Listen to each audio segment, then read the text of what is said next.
Hey guys, welcome back to my channel. कैसा है आप सब? उम्मीद करता हूँ सब मजे में होंगे। आज Maharashtra state board quick revision के सीरीज में आज का हमारा टॉपिक है kinetic theory of gases and radiation. Again, जैसा कि चैप्टर का नाम है वैसे ही हमने इसको दो फ्रेगमेंट में तोड़ा है। इस चैप्टर को दो हिस्सों में दो वीडियो में रिलीज करूंगा मैं, दो शॉर्ट वीडियो में रिलीज करूंगा मैं। पहला वीडियो यानी आज का हमारा वीडियो जो होगा वो kinetic theory of gases topic पे होगा। इसमें तमाम concept kinetic theory of gases से रिलेटेड होंगे।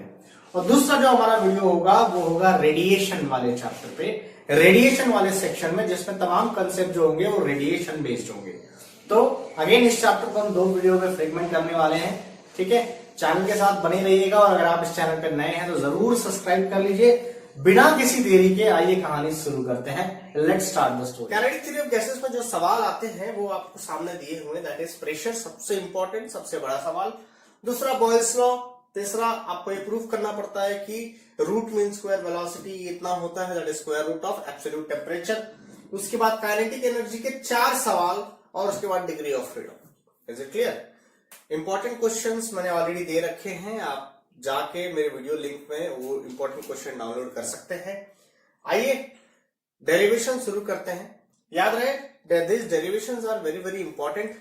ठीक है, अगर ये जो वीडियोस जो हम बना रहे हैं ये केवल 1 महीने के लिए वैलिड है, इसका मतलब ये कि भाई सिर्फ ये बोर्ड एग्जाम तक वैलिड है, तो इसलिए अपने दोस्तों को शेयर करें, लाइक करें, सब्सक्राइब करें चैनल को। ठीक है, चलिए आइए शुरू करते हैं। तो सबसे पहला सवाल जो है, जो most important question is the pressure exerted by the gas molecule. अब pressure exerted by the gas molecule क्या होता है देखिए। तो मान लीजिए कि एक 3D स्ट्रक्चर बना लीजिए, एक 3D स्ट्रक्चर बना लीजिए आप, और उसी में हम लोग एक गैस मॉलिक्यूल को अज्यूम कर लेते हैं। ठीक है, कुछ कुछ चीजें अज्यूम करवाई गई है इस डेरिवेशन में। दैट मान लीजिए एक गैस मॉलिक्यूल है जिसको फ्रीडम है कि वो तीनों एक्सिस में मूव कर सकता है, दैट इज वो along X axis, Y axis and Z axis, तीनों एक्सिस जा सकता है।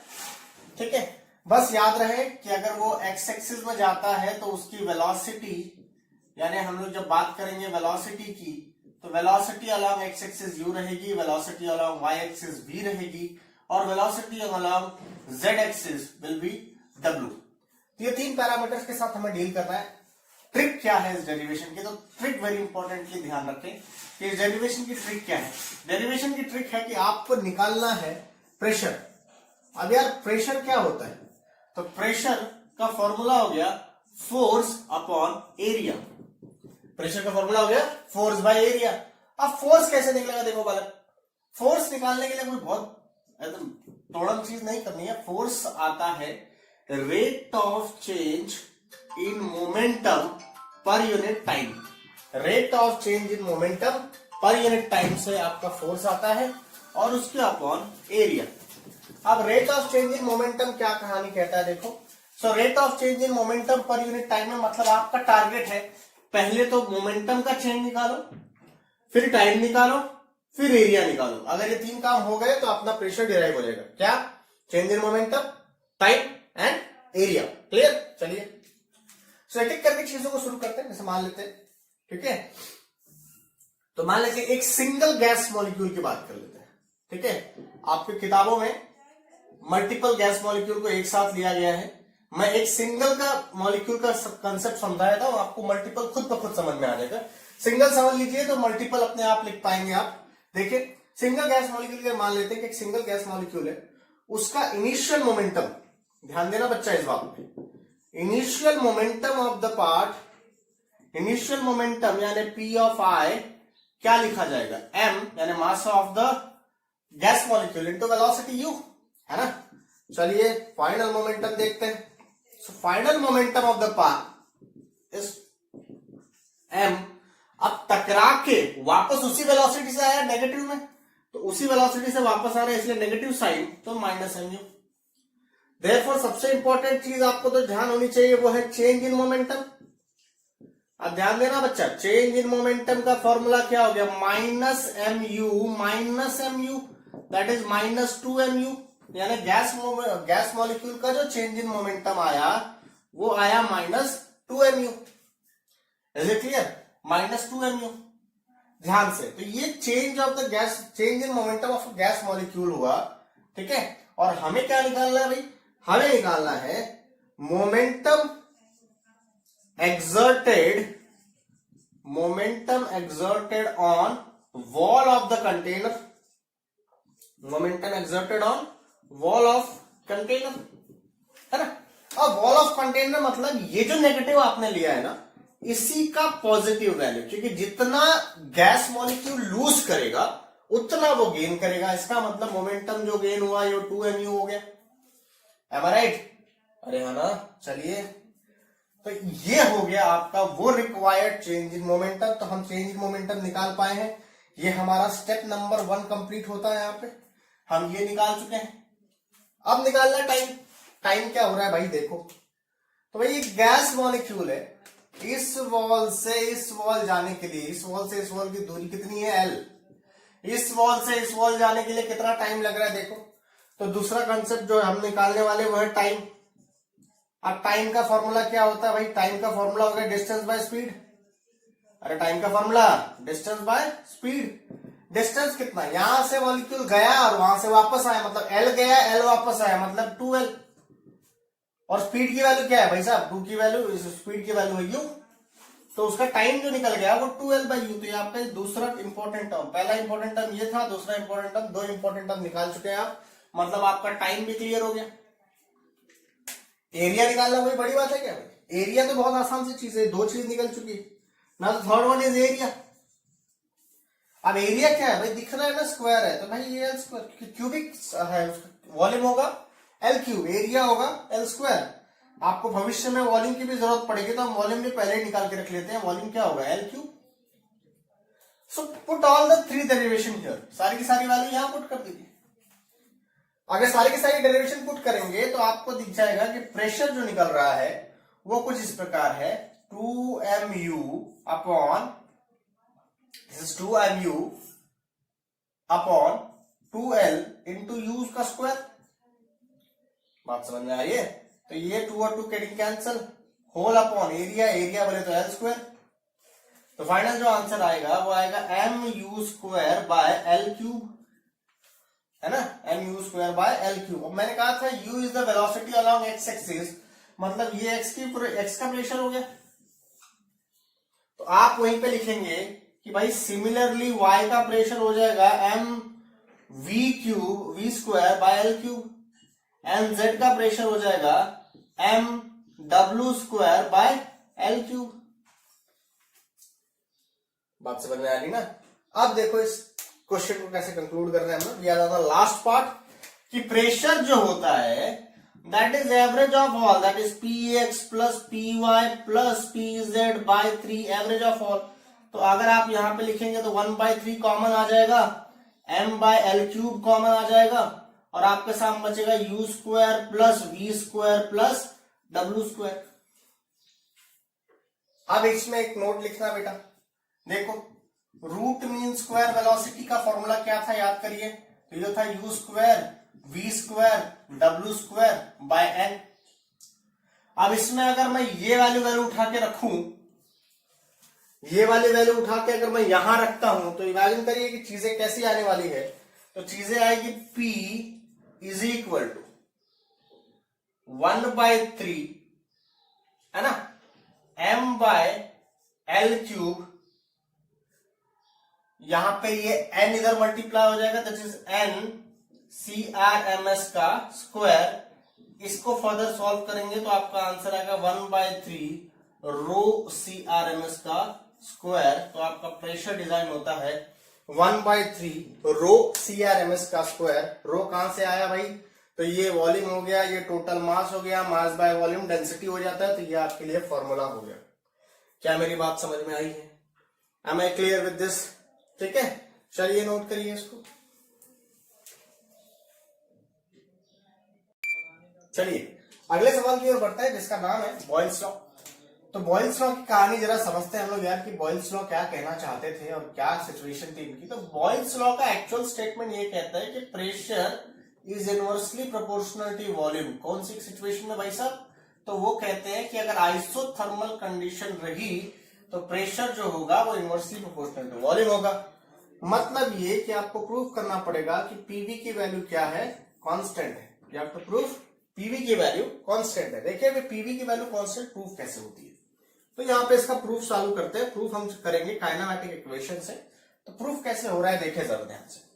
तो यहाँ पे जो सिचुएशन जिस हिसाब से हम टैकल करने वाले हैं वो ये है कि हमारे पास प्रेशर की इक्वेशन है। प्रेशर की इक्वेशन है 1/3 रो CRMS का स्क्वायर। ठीक है, अभी रो को क्या लिख सकते हैं भाई साहब? रो को लिख सकते हैं mass by volume, mass by volume, this is CRMS का स्क्वायर, है ना। अभी ये टर्म को वहां पे लेके चले जाएंगे तो क्या हो गया भाई? तो ये आ गया P और इधर आ गया V, यहां बचा क्या? 1/3 मास CRMS का स्क्वायर। इससे आप इवेलुएट करेंगे तो ये सिचुएशन ऐसा आ जाएगा कि 2/3 इंटू 1/2 मास CRMS का स्क्वायर। अब ये जो टर्म है this is what your kinetic energy. ये जो टर्म है इसे क्या कहते हैं? Kinetic energy. अब यहां पे ध्यान दीजिए, आइसोथर्मल में काइनेटिक एनर्जी कांस्टेंट होता है, तो आप लिखेंगे kinetic energy is constant in isothermal condition. Therefore आप लिख सकते हो कि PV is constant in isothermal condition and hence जो हमारी रिक्वायरमेंट थी वो फुलफिल होगी, है ना। सिंपल एक्सप्रेशन है, मतलब आप एक चीज पकड़ के चले तो दूसरा अपने आराम से सॉल्व हो जाएगा, कोई दिक्कत वाली बात नहीं है। अगले डेरिवेशन की चर्चा करते हैं। देखो बालक, अगला डेरिवेशन है सी रूट मीन स्क्वायर इज का रिलेशन टेम्परेचर के साथ। फटाफट सॉल्व करेंगे। देखो रूट मीन स्क्वायर का रिलेशन टेम्परेचर के साथ देखो बालक कैसे। इक्वेशन ये स्टेप कॉपी होगा, ये स्टेप कॉपी होगा, तो ये स्टेप मैं डायरेक्टली लिख देता हूं यहाँ पे, है ना। समझना, ये पूरा स्टेप आपको कॉपी होगा। तो यहाँ पे आ गया PV is equals to 1/3 CRMS का स्क्वायर। अब पीवी को क्या है आपको पता है? पीवी की वैल्यू होती है NRT, याद आ रहा है? पुट कर दीजिए तो this is NRT is equals to 1/3 CRMS का स्क्वायर। सब्स्टिट्यूट करेंगे तो 3NRT is equal to CRMS का स्क्वायर। इसका मतलब under root of 3NRT is equal to CRMS, और वही तो हो गया ना भाई साहब, CRMS is directly proportional to root P, hence proved, hence proved. So this is substituted. क्या कोई परेशानी, क्या कोई समस्या, कोई दिक्कत आ रही है भाई? देखो पहला डेरिवेशन देखो, दूसरा डेरिवेशन देखो, पिक्चर क्लियर? तो कोई परेशानी, कोई समस्या? देखो अब हम लोग डिस्कस करने वाले काइनेटिक एनर्जी। काइनेटिक एनर्जी का 4 सवाल है। Kinetic energy per volume, per unit mole, per unit molecule, per unit mass. Volume, mole, molecule, mass, चारों में से कोई भी डेरिवेशन आपसे पूछा जा सकता है। तो बड़े ध्यान से समझेंगे इस पार्ट को जो मैं अभी चर्चा करने वाला हूं। पहला सवाल, दूसरा सवाल, तीसरा सवाल क्लियर है तो जाओ सवाल की ओर बढ़ते हैं। देखो बालक, सब कुछ डिलीट नहीं करूंगा, थोड़ा बहुत रह जाएगा। देखो चलो, ये एक्सप्रेशन हमारे काम का है, यहां से उठा लेंगे। ये था आपका, इधर याद होगा P और V। अब यार यहां से उठाओ तो काइनेटिक एनर्जी निकालना है। क्या निकालना है? Kinetic energy. अब यार काइनेटिक एनर्जी निकालना है। देखो काइनेटिक एनर्जी की वैल्यू क्या हो रही है? काइनेटिक एनर्जी की वैल्यू, ये टर्म को वहां पे लेके जाए 3/2 PV हो रही है। ये काइनेटिक एनर्जी 3/2 PV हो जाएगी। This is kinetic energy. ठीक है, इसका भी काम खत्म हो गया। चलो काइनेटिक एनर्जी निकाल चुके हैं हम लोग, बड़े। अब पहला चीज है काइनेटिक एनर्जी निकालना है। काइनेटिक एनर्जी तो डेरिवेशन में डिराइव करना आसान हो गया क्योंकि उसी से बना था। बस नेक्स्ट है पर यूनिट मॉलिक्यूल निकालना। तो पहली सिचुएशन पर वॉल्यूम। ठीक है, पर वॉल्यूम कैसे निकलेगा भाई? तो काइनेटिक एनर्जी को वॉल्यूम से डिवाइड कर दो, तो ये भी 3/2 वॉल्यूम से डिवाइड हो जाएगा। वॉल्यूम वॉल्यूम कैंसल, तो ये हो गया 3/2 P। आ गया ना यार, kinetic energy per volume. This is the story, खत्म कहानी। पर वॉल्यूम की कहानी होगी। पर मोल की कहानी देखो, है ना। पर मोल की कहानी कैसे होगी? तो देखो पर मोल की स्टोरी कैसे जा रही है। तो काइनेटिक एनर्जी का एक्सप्रेशन क्या है? 3/2 PV। अब PV के जगह डाल देंगे 3/2 NRT। याद है? ये कहां से उठा है भाई? PV इक्वल टू NRT होता है। पुट कर दिया। अभी अपने को चाहिए पर मोल, ये मोल है ना, डिवाइड कर दो। तो काइनेटिक एनर्जी पर mole is what? 3/2 RT। 3/2 RT, ये हो गया पर मोल की story. Very important. Next step पर मॉलिक्यूल। ठीक है, तो ये एक सिचुएशन हो गई, ये एक सिचुएशन हो गई। अब यहां पे एक सिचुएशन लेता हूं, ध्यान से देखो। पर मॉलिक्यूल, सो पर मॉलिक्यूल क्या करना पड़ता है? पर मॉलिक्यूल के लिए यही एक्सप्रेशन एज इट इज उठाइए, दैट इज काइनेटिक एनर्जी पर मोल पर मॉलिक्यूल, है ना, तो यही सिचुएशन उठाइए, कैसे करना है देखो, दिस वैल्यू 3/2 RT, इसको डिवाइड कर देंगे भाई साहब K से। अभी K क्या है, बहुत खतरनाक चीज है भाई। K is known as Boltzmann, Boltzmann is the name of a scientist, ठीक है। So this K is known as Boltzmann constant. तो यहाँ पे ये सिचुएशन हो जाता है, सॉरी K यहाँ पे अभी नहीं आएगा, अभी तो नंबर ऑफ मॉलिक्यूल आएगा N, एवोगाड्रोस नंबर कहा जाता है इसे, मतलब टोटल नंबर ऑफ मॉलिक्यूल। तो अगर आप इसे सॉल्व करेंगे, दिस इज 3/2 RT/N, तो यहाँ पे RT/N हो जाएगा KT, तो काइनेटिक एनर्जी की वैल्यू आ जाएगी 3/2 KT। ये हो गया पर मॉलिक्यूल का हिस्सा जो अभी आपने सॉल्व किया। And the last question is पर यूनिट मास। पर यूनिट मास कोई चैलेंज नहीं है, बहुत आसान है। दिस इज पर यूनिट मास। पर यूनिट मास में आपके पास ये जो एक्सप्रेशन है काइनेटिक एनर्जी पर यूनिट मोल वाला 3/2 RT है ना, उसी को मास से डिवाइड कर दीजिए। तो मास से डिवाइड कर देंगे अगर, तो ये हो जाता है kinetic energy per unit mass. तो ये चार एक्सप्रेशन आपके सामने, kinetic energy per unit volume, mole, molecule, mass. कोई भी एक्सप्रेशन पूछा जा सकता है, कोई भी एक ही पूछा जाएगा, बहुत ज्यादा आपको इस पे पूछा नहीं जाता है। Am I clear with this?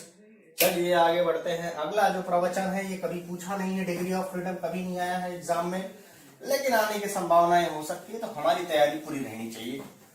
तो इसलिए हम लोग अगली जो चर्चा करने वाले हैं वो degree of freedom, the last part of the topic, kinetic theory का अगला पार्ट और आखिरी पार्ट, जिसे उन्होंने डिग्री ऑफ फ्रीडम यानी घूमने की आजादी। वही साहब, डिग्री ऑफ फ्रीडम मतलब असल में डिग्री ऑफ फ्रीडम का मतलब ही होता है घूमने की आजादी।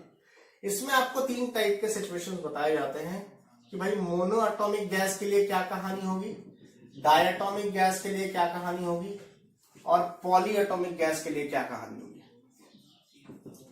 सो monoatomic, diatomic and polyatomic, है ना। मोनो एटॉमिक के लिए डिग्री ऑफ फ्रीडम बेटा X से डिनोट किया जाता है। तो मोनो एटॉमिक मतलब सिंगल जो एटम है वो या तो X में जाएगा, या तो Y में जाएगा, या तो Z में जाएगा, तो उसके मैक्सिमम डिग्री ऑफ फ्रीडम हो सकते हैं 3। डिग्री ऑफ फ्रीडम अगर पता है तो ही आप काइनेटिक एनर्जी निकाल सकते हो। तो काइनेटिक एनर्जी जो आती है, जिसे हम इंटरनल एनर्जी के नाम पे कहते हैं, वो होती है 3/2 RT। काइनेटिक एनर्जी पता है तो आप CV निकाल सकते हैं। CV का फॉर्मूला होता है du/dt, मतलब rate of change of derivative, तो ये हो जाता है 3/2 R। अब ये CV आपको पता है तो आप CP निकाल सकते हो। CP की वैल्यू क्या होती है, CV प्लस R होती है। तो इसे सॉल्व करेंगे तो ये हो जाएगा 5/2 R। उसके बाद आप गैमा निकाल सकते हैं, गैमा की वैल्यू होती है CP/CV। अब CP/CV क्या हो गया, 5/3। ये हो गया मोनो एटॉमिक। डायटॉमिक की कहानी देखो। सो डायटॉमिक के दो केसेस है बेटा। डायटॉमिक में सबसे पहली बात होगी at room temperature, eight normal temperature पे। जब हम नॉर्मल टेम्परेचर पे बात करेंगे तो डिग्री ऑफ फ्रीडम होता है 5। यस, किसमें 3 ट्रांसलेशनल, 2 रोटेशनल। उसके बाद इंटरनल एनर्जी होती है 5/2 RT। उसके बाद जैसे ही एनर्जी होगी ना 5/2 RT, जनरल फॉर्मूला होता है F/2 RT। CV का फॉर्मूला हो गया du/dt, this is 5/2 R। CP का फॉर्मूला देखिए क्या होता है भाई, तो CP का फॉर्मूला आपके सामने हो जाएगा CV plus R, that is 7/2 R। And the last one gamma is what, CP/CV। तो आंसर क्या आ जाता है भाई साहब, आंसर सॉल्व करेंगे तो 7/5 at room temperature. At high temperature इसकी सिचुएशन चेंज हो जाती है। एट हाई टेम्परेचर ये जो 5 है वो 7 हो जाता है। कहां पे, ये तब होगा एट हाई टेम्परेचर। 5 की जगह 7 हो जाएगा, ये 7 हो जाएगा तो ये 7 हो जाएगा, यहाँ पे 7 तो यहाँ पे 7, यहाँ 7 तो यहाँ 9, फिर 9/7 आंसर आ जाएगा। ठीक। पॉलीएटॉमिक के लिए ज्यादा तुम्हें चर्चा नहीं करनी पड़ती। पॉलीएटॉमिक का डिग्री ऑफ फ्रीडम देखो कैसा होता है। पॉलीएटॉमिक का डिग्री ऑफ फ्रीडम थोड़ा अजीबोगरीब होता है, वो होता है 3+F। 3+F। तो जो एनर्जी होती है भाई, एनर्जी जो होती है वो होती है 3+F/2 RT। ठीक है। अब इसे आप सॉल्व करते हो और आगे इसको सॉल्व करते हो पूरी तरीके से, वैसे इवेल्युएट होता है जैसे इसे इवेल्युएट करना चाहिए। बात समझ में आ गई। तो this will be your last part, degree of freedom. Degree of freedom कभी पूछा नहीं है एग्जाम में, बट अगर पूछे तो आपको इस तरह से डिग्री ऑफ फ्रीडम पढ़ लेना है। ये काइनेटिक थ्योरी के क्वेश्चन हो गए।